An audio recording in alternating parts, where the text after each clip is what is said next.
ചേച്ചിയുടെ കൃഷ്ണ ഭക്തിയെ പറ്റി കേട്ടു, നമ്മൾ പറഞ്ഞു. അപ്പൊ അത്തരത്തിലുള്ള ഒരു പൂജാമുറി നമ്മൾ കാണാതിരിക്കാൻ പറ്റില്ല. അപ്പൊ എന്തായാലും നമുക്ക് ഞാൻ പറഞ്ഞില്ലേ, ഒന്നും അങ്ങോട്ട് ഇന്റീരിയൽ ഒന്നും ശരിയായിട്ടില്ല. കാണാം കാണാം.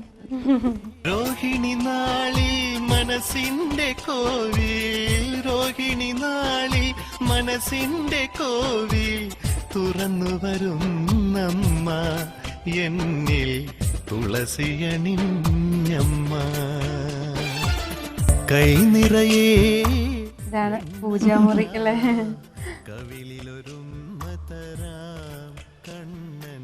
ഇതാണ് എല്ലാം. ഈ പടം എൻ്റെ ഫാദറിലോ വെച്ച് പൂജ ചെയ്തിരുന്നതാണ്. ഈ കൃഷ്ണൻ എത്ര വഴക്കുണ്ട്, ഒരുപാട് വഴക്കമുണ്ട്. എല്ലാം ഒരു എന്താ പറയാ, ഭക്തിയുടെ ഒരു ഇതുണ്ട് മുഖത്തിനൊക്കെ. എല്ലാവരുടെയും മുഖത്തിനും ആ ഒരു പ്ലസൻസ്. ഇത് ഇത്രയും വലുത്, അത് എൻ്റെ ഒരു അടുത്ത ഫാനുണ്ട്, രാജേന്ദ്രൻ എന്നും പറഞ്ഞിട്ട്. സ്വാമിയെ പോലെ നടക്കുക, കല്യാണമൊന്നും കഴിച്ചിട്ടില്ല. അവൻ ഗുരുവായൂരിൽ വാങ്ങിച്ചു ബോംബെ കൊണ്ടുപോയി ഫ്രെയിം ചെയ്തുകൊണ്ട്. ഓ, ഫോട്ടോ നല്ല നല്ല മുഖം, നല്ല മുഖം. അതാണ് ഇഷ്ടം തോന്നുന്ന മുഖം, ക്യൂട്ട് മുഖം. അപ്പൊ ഇവിടെയാണ് ചേച്ചിയുടെ മുമ്പൊക്കെ ഇരുന്ന് ജപിക്കുമായിരുന്നു വിഷ്ണു സഹസ്രനാമമൊക്കെ. അപ്പൊ അത് പറ്റില്ല. അപ്പം ഞാൻ ബെഡ്റൂമിൽ തന്നെ ചെയറിലിരുന്ന് ജപിക്കും. അത്രേ ഉള്ളൂ. എന്തെങ്കിലും അങ്ങനെ സ്പെഷ്യലായിട്ട് പൂജകൾ അങ്ങനെ ഒന്നും ചെയ്യാനൊന്നുമില്ല. അതൊന്നും വിളക്ക് വെക്കും അല്ലേ? ഗണപതിയും നന്നായിരിക്കുന്നു. സ്പെഷ്യലായിട്ട് തടിയില് പണ്ട് മൈസൂർന്ന് വാങ്ങിയതാണ്.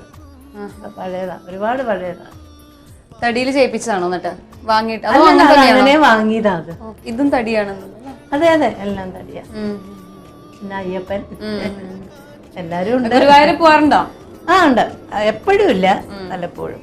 പിന്നെ ഇവിടെ അടുത്ത് ദേശത്ത് ഒരു കൃഷ്ണന്റെ അമ്പലമുണ്ട്. വളരെ ശാന്തമായ ഒരു സ്ഥലമാണ്.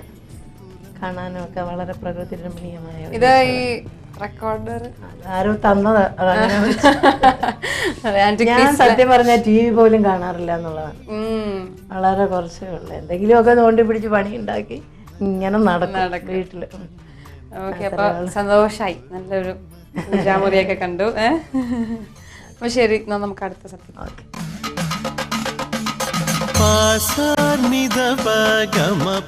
ബെഡ്റൂം അല്ലേ? നല്ല എന്താ പറയാ, വിശാലമായ ബെഡ്റൂം. അത്ര വിശാലമല്ല, എന്നാലും കുഴപ്പമില്ല. എന്നാലും ബെഡ്റൂമിനും എല്ലായിടത്തും ഈ ഒരു യുണീക്ക് അല്ലേ? എല്ലായിടത്തും സെയിം കളർ തന്നെയാ കൊടുത്തത്. ചുമരും കർട്ടൻസും ഒക്കെ സെയിം തന്നെയാണ്. അതെ അതെ, വെൽവെറ്റ് ആണ്. നല്ല കോസ്റ്റ്ലിയാണ് തുണി. ഇവിടെയും കൃഷ്ണന്റെ സാന്നിധ്യം. പിന്നെ കൃഷ്ണൻ ഇല്ലാതെ ഒന്നും ഇല്ലല്ലോ. എനിക്ക് എന്റെ കൃഷ്ണനല്ലേ ഉള്ളൂ. എന്നാലും എന്താ പറയാ, ഇപ്പൊ നമ്മള് ഷൂട്ടിനൊക്കെ പോയിട്ടേ അവിടുത്തെ ഒരു ഹോട്ടൽ റൂമിൽ കിടക്കുകയും ഇവിടെ ഇല്ല. ഞാനിപ്പോ അങ്ങനെ ലൊക്കേഷനിൽ അങ്ങനെ നിക്കാറില്ല. ഇപ്പൊ ഷൊർണൂര് പോയാലും ശരി, ചങ്ങനാശ്ശേരി, കോട്ടയം ആ സൈഡൊക്കെ ആണെങ്കിൽ തിരിച്ചു വരും. എനിക്ക് നല്ല ബെഡ് സ്പ്രെഡ് ഒക്കെ വെച്ചിട്ട് വിശാലമായ കട്ടില് കിടക്കല്ലേ.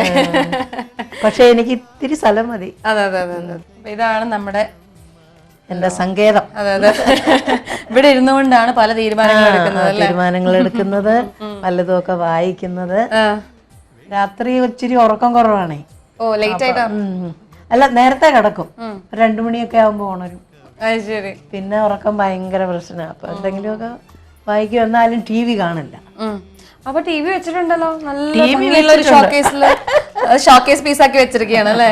അങ്ങനെയല്ല, എപ്പോഴെങ്കിലും. ഇപ്പൊ മോളൊക്കെ വന്നു കഴിഞ്ഞാൽ എപ്പോഴും ഇടും, രാത്രിയൊക്കെ ഇട്ട്. ഓക്കെ, അപ്പൊ എന്തായാലും ചേച്ചിയുടെ ബെഡ്റൂം കണ്ടു. എന്തായാലും വീട് മൊത്തത്തിൽ എനിക്ക് ഭയങ്കരമായിട്ട് ഇഷ്ടപ്പെട്ടു.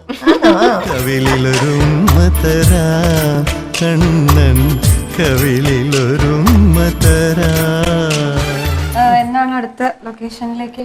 കുറച്ച് ദിവസം വീട്ടിൽ തന്നെ ഉണ്ടാവും? ഞാൻ കുറച്ച് ദിവസം വീട്ടിലുണ്ടാവും. വീട്ടിലുണ്ടെങ്കിലും ദിവസം എന്തെങ്കിലും ഫംഗ്ഷന്, അതായത് ക്ഷേത്രങ്ങള് അവിടെ എവിടെയൊക്കെ വിളിക്കും, എല്ലാത്തിനും പോവും. ക്ഷേത്രങ്ങള് നല്ല പള്ളിയായിരുന്നാലും നാട്ടുകാരൊക്കെ വരും അല്ലെ കാണാനൊക്കെ? ഇവിടെ ഉണ്ടെന്ന് അറിയുമ്പോ എല്ലാവരും വരും. ഇവിടെ അടുത്തൊരു ഹോസ്പിറ്റലുണ്ട്, ഡോക്ടർ ഷുക്കൂറിന്റെ. അപ്പൊ അവിടെ ട്രീറ്റ്മെന്റിന് വരുന്നവരൊക്കെ നടക്കാൻ വരുന്നവരൊക്കെ രാവിലെ ഇങ്ങനെ.